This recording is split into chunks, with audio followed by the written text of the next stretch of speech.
Witajcie, motocykliści i miłośnicy przyrody. Dziś zapraszamy Was do Abruzji. To ukryty klejnot Włoch, idealny dla miłośników motocykli. Piękny, ale wciąż mało znany. Jest tu wszystko, czego potrzebujecie. Wspaniałe serpentyny w górach, lazurowe plaże, średniowieczne zamki i kultowe miejsca dla motocyklistów, jak Campo Imperatore. Wrzucamy bieg i jedziemy.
Siemanko, kłaniam się nisko, tu Maciej z kanału Moto Wszystko. Jesteśmy we Włoszech, w prowincji Chieti, na zorganizowanym wyjeździe, a z nami jest Kuba, czyli abruzyjski przewodnik. Kuba, co nam zaproponujesz, jeśli chodzi o taki motocyklowy wyjazd? Tak naprawdę mamy tutaj w prowincji Chieti mnóstwo rzeczy do zaproponowania, których nie zobaczycie nigdzie indziej. Na wyciągnięcie ręki mamy wysokie góry, morze, przepiękne widoki i przede wszystkim to, co nas motocyklistów interesuje najbardziej, mnóstwo serpentyn, bez korków, bez ruchu tak naprawdę. Nie jedziemy w sznurze kamperów, tak jak na Grossglocknerze czy na Stelvio. To jest dla nas najpiękniejsze. Właśnie, nie ma dużo turystów, więc nawet w takim miejscu jak teraz jesteśmy praktycznie sami. Co prawda jest pora siesty, więc pewnie to dlatego. Ale dobra, to nic. Zapraszamy Was do mieszkania, zobaczycie jak mieszkamy.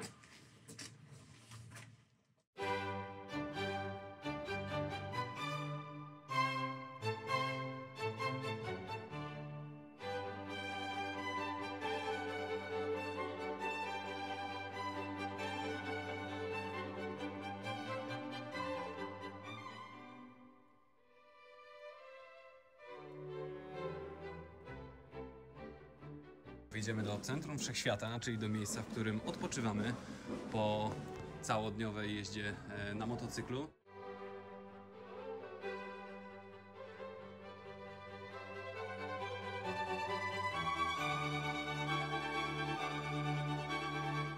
Do dyspozycji mieliśmy na wyłączność rezydencję Il Tamburo Battente i jej gospodarza Waltera, który codziennie serwował nam dania kuchni włoskiej. Motocykle dojechały do Chieti na lawecie, a my przylecieliśmy samolotem z Krakowa do Pescary. Dzięki temu oszczędziliśmy 4 dni, które poświęcilibyśmy na tranzyt. Na miejscu czekał na nas Kuba, nasz abruzyjski przewodnik. Pierwszy dzień poświęciliśmy na spacer po Chieti, które ma opinię najczystszego i najbezpieczniejszego miasta we Włoszech.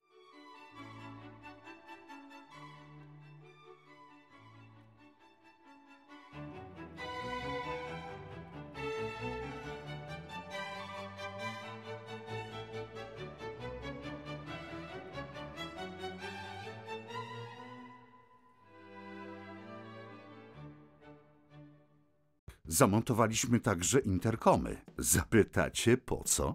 Nie po to, żeby opowiadać kawały o dupie i o zupie, tylko dlatego, żeby posłuchać o tym, co w tym regionie jest fajnego do zobaczenia. Dlatego, że nasz przewodnik Kuba mieszka tutaj od 2 lat, więc wie absolutnie wszystko na temat tutejszych zwyczajów, jedzenia, picia, jeżdżenia, no i oczywiście zna wszystkie serpentyny. Pierwszy dzień zakończyliśmy integracją we włoskim stylu. Salute! Salute! Na zdrowie! Na zdrowie!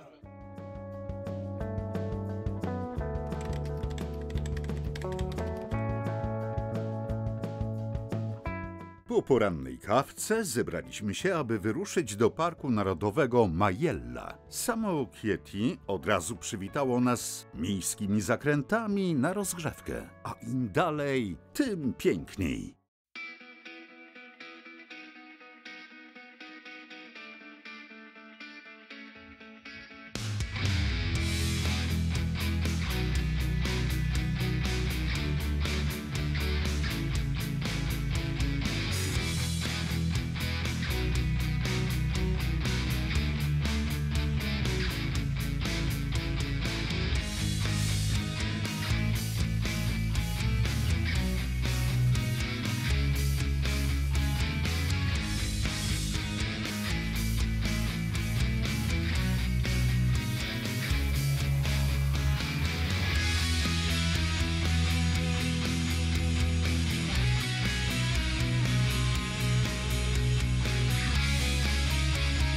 Masyw Majelli rozciąga się na wysokości od 130 do 2793 metrów nad poziomem morza, posiadając w swych granicach 30 szczytów powyżej 2000 metrów nad poziomem morza. Na terenie parku znajduje się ponad 100 jaskiń. Ale my skupiliśmy się na zakrętach i widokach z góry. Pierwsze trofeum zaliczone. Jesteśmy w parku góry Majella. Wjechaliśmy na samą górę, na parkingu. Podziwialiśmy widoki Apenin. No i zjeżdżamy w dół.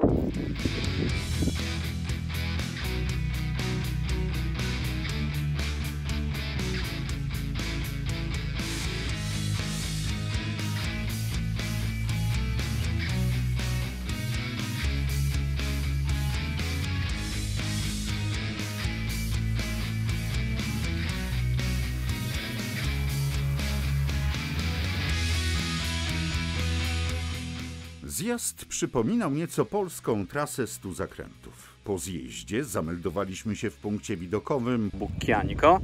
Za mną Chieti, w którym mieszkamy, a przede mną, co zaraz Wam pokażę, jest Majella, na której dzisiaj właśnie byliśmy. A z drugiej Morze Adriatyckie.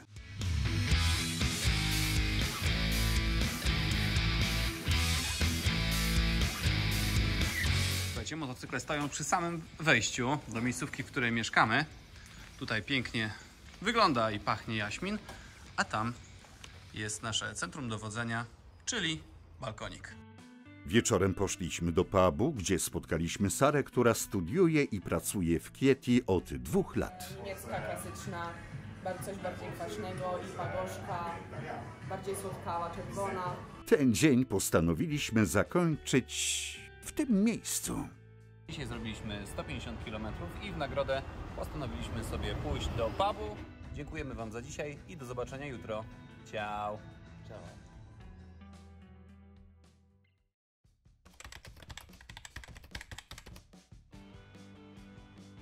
Następnego dnia mieliśmy zaplanowane kultowe miejsce w Abruzji, czyli Campo Imperatore, cesarskie pole.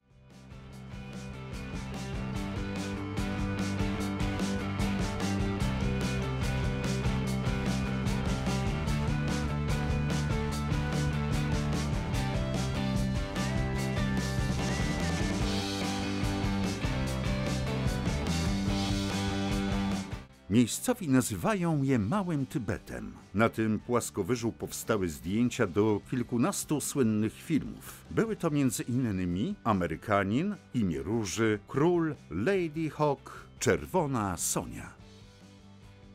Jest tu także ośrodek narciarski i hotel, w którym podczas II wojny światowej był przetrzymywany Benito Mussolini. Po drodze zatrzymujemy się na środku płaskowyżu, gdzie zlokalizowana jest znana w całej Abruzji Ristoro Mucciante.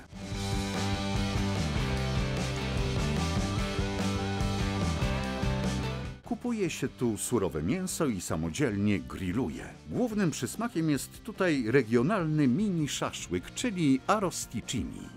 Ristoro Mucciante serwuje lokalne przysmaki. To jest ser typu pecorino, bardzo aromatyczny, twardy ser. Mamy tutaj również lokalną kiełbasę, która nam się tam grilluje. A obok, po prawej stronie, są grille, na których przygotowujemy największy abruzyjski przysmak arrosticini. Arrosticini robi się tradycyjnie na takim wąskim grillu. Są malutkie szaszłyczki z mięsa baraniego i po prostu są gotowe bardzo szybko, bo to jest małe i grillujemy sobie tutaj sami. Kupiliśmy w restauracji. Bon appetit. To wszystko wygląda trochę jak z innej planety. Góry i w środku miejsce do grillowania.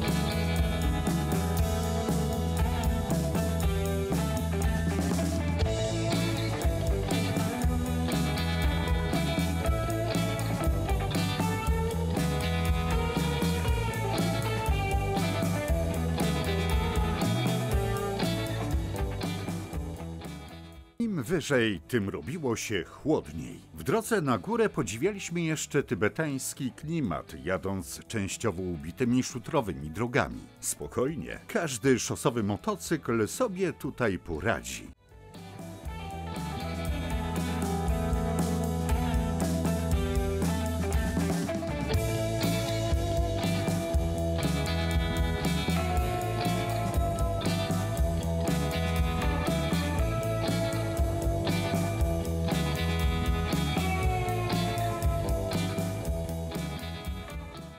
W sezonie jest tu przejrzyście, ale dzisiaj okolica jest spowita mgłą. Jesteśmy właśnie na najwyższym miejscu drogi dojazdowej do Campo Imperatore i to jest główny parking. No dzisiaj niestety warunki pogodowe, jak widać, jesteśmy w Blacku. 7 stopni, dlatego zjeżdżamy na dół, bo chcemy się trochę zagrzać, a mamy tak blisko nad morze, że myślę, że za godzinkę będziemy leżeć na plaży pod palmami i jak jest ciepły Adriatyk, to oczywiście wskakujemy.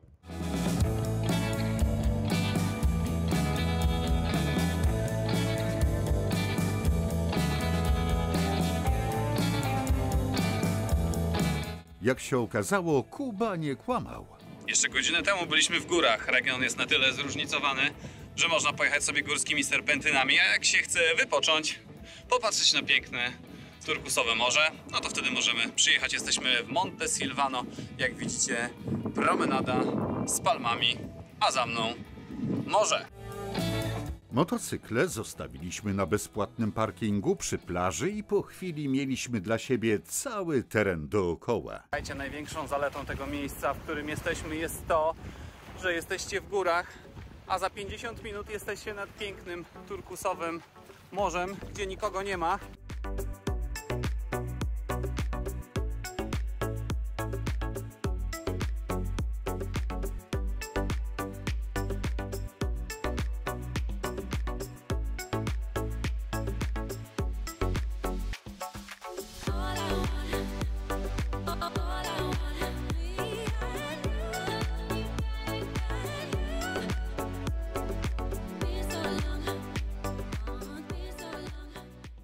Parkowanie motocykli prawie że na plaży, no to możecie zobaczyć, że mamy naprawdę blisko. Jakbyśmy się tutaj uparli i chcieli wlecieć i zbubrować tą piękną plażę, to moglibyśmy to zrobić, ale my jesteśmy grzeczni, kulturalni, więc zaparkowaliśmy sobie tu, a morze jest tutaj. Trochę odpoczęliśmy, tyłki pomoczone, to możemy jechać dalej.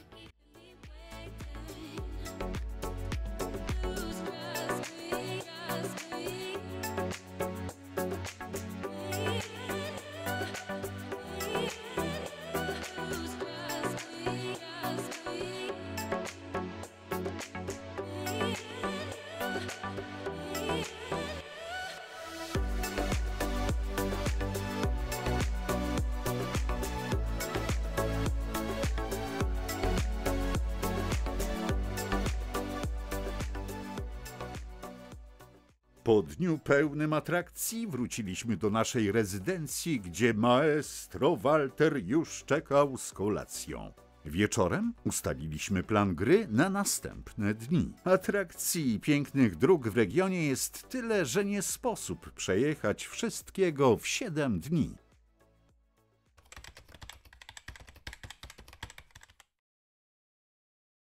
Włosi słyną ze spontaniczności, nie planują odwiedzin z dużym wyprzedzeniem, tylko odwiedzają się bez zapowiedzi i zawsze są przygotowani na gości. Postanowiliśmy to sprawdzić i udaliśmy się do znajomych Kuby, do małej wioski ukrytej w górach. Wjazd częściowo prowadził po drodze szutrowej, ale nawet nasz przewodnik dał radę bez problemu wjechać Goldwingiem, więc stopień trudności określamy jako łatwy. Rejon do złudzenia przypominał Toskanię.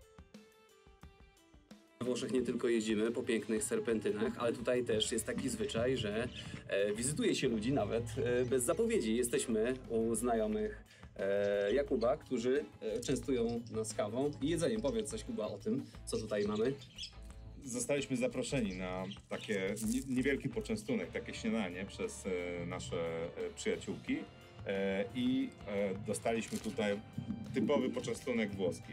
Malutkie kubeczki z kawą i do tego dostaliśmy domowy, wypieczony przez panie chleb z masłem kokosowym i lokalnym miodem wielokwiatowym. Tutaj właśnie mamy słoiczek i panie to same produkują. No powiem wam, że śniadanie w takich okolicznościach przyrody i z takim towarzystwem absolutnie tak. A jakie jest smacznego? Po włosku? Smacznego. Buon appetito. Buon appetito w takim razie.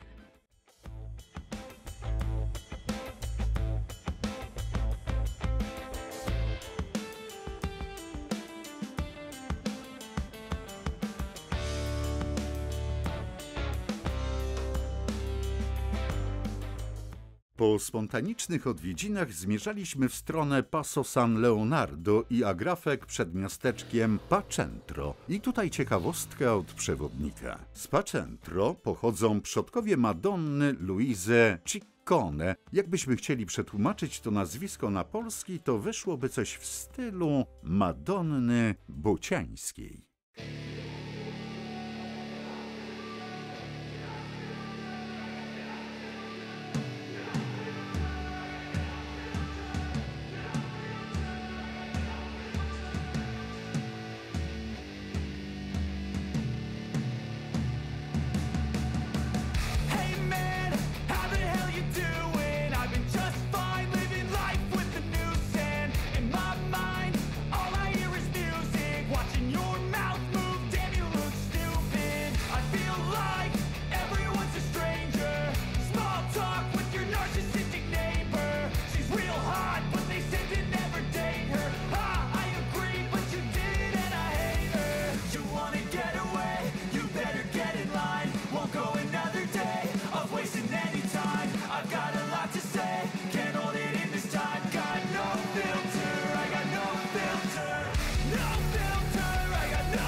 Nigdy w życiu nie widzieliśmy tak pięknej, a zarazem pustej drogi. W pewnym momencie czuliśmy się, jakby została zamknięta specjalnie dla nas.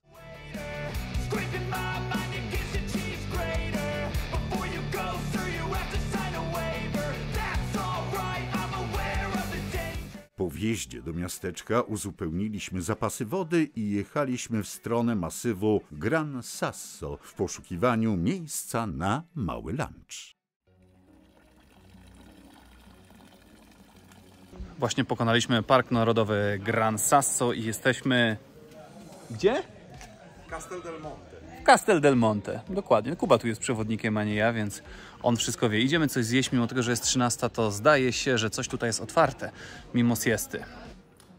Wjechał właśnie dla nas tutaj taki poczęstunek.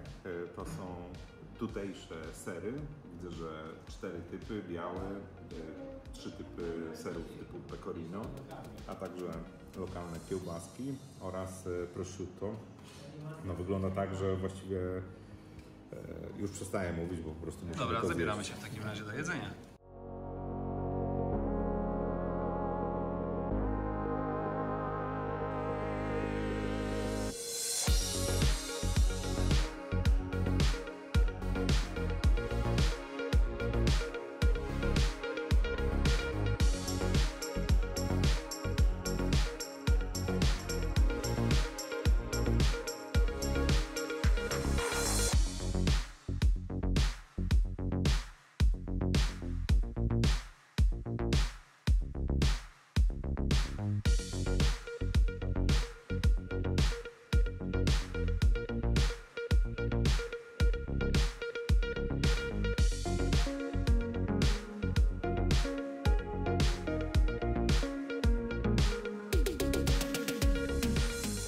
Trzysta kilometrów zrobiliśmy w mgnieniu oka. Po powrocie do rezydencji okazało się, że dzisiaj w Chieti jest festiwal street food, więc poszliśmy zobaczyć, co można zjeść na włoskiej ulicy. Wybór był prosty. Jedzenie przyrządzał Włoch, który ma żonę Polkę, więc znał najważniejsze polskie zwroty, czym uprzejmy był się pochwalić. Yeah? Oh, thank you very much. Kurwa, Yashu, come on. Let's make your sandwich.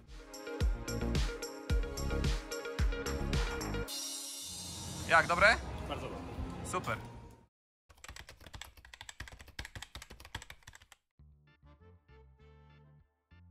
Po kilku dniach jazdy po abruzyjskich serpentynach postanowiliśmy zmienić klimat i następnego dnia penetrowaliśmy adriatyckie wybrzeże i nadmorskie promenady. Pierwszym punktem wycieczki był zamek aragoński z XV wieku w Ortonie. Ogromna część włoskich zabytków nie ucierpiała w wyniku działań wojennych, ale ten zamek do nich nie należy. Podczas II wojny światowej w 1943 roku trafiły go niemieckie bomby, a wybuch prochu, który znajdował się w środku, spowodował osunięcie się części zamku, co wywołało ogromne zniszczenia.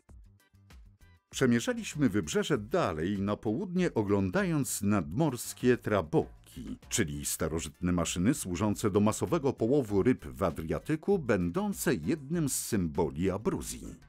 W drodze do Vasto, czyli ostatniego większego miasta w regionie, zatrzymaliśmy się jeszcze w rezerwacie przyrody Punta Aderci. Jesteśmy właśnie w rezerwacie przyrody, który nazywa się Punta Aderci, niedaleko miasteczka, a właściwie sporego miasta Vasto. I tutaj mamy parking i na parkingu, ponieważ czeka nas około kilometrowa wędrówka przez pole bez cienia, musimy sobie nabrać wody pitnej. I bardzo często we Włoszech można spotkać takie źródełka, w których oznaczone specjalnie aqua potabile, czyli woda pitna. Można sobie tutaj nabrać i to jest absolutnie woda nadająca się do picia, także idziemy.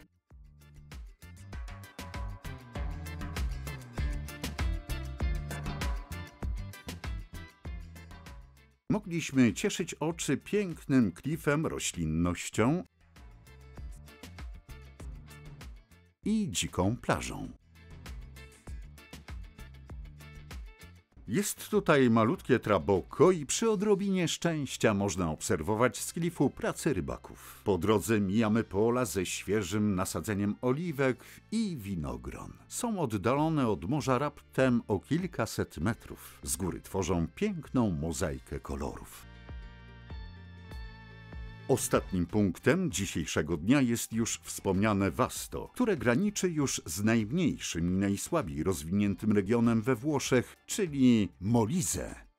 Dojechaliśmy do miasta Vasto, to jest już południowa Abruzja i kilkanaście kilometrów stąd już przebiega granica z następnym regionem Włoch, czyli Molise. Tutaj mamy w Vasto przepiękną nadmorską promenadę, jedno z najdłuższych molo tutaj nad Adriatykiem i robimy sobie spacerek. Za chwilę wracamy do naszego miasta, w którym mieszkamy, do Chieti.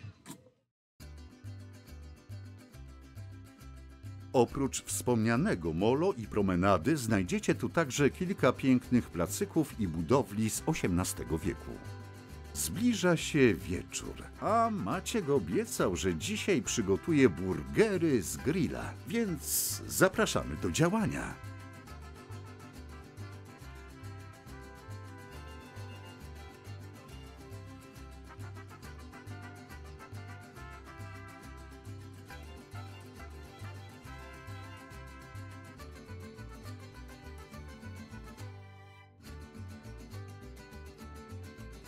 Tak oto wygląda polskie dzieło na włoskiej ziemi. A więc zabieramy się do jedzenia. Zapraszamy teraz.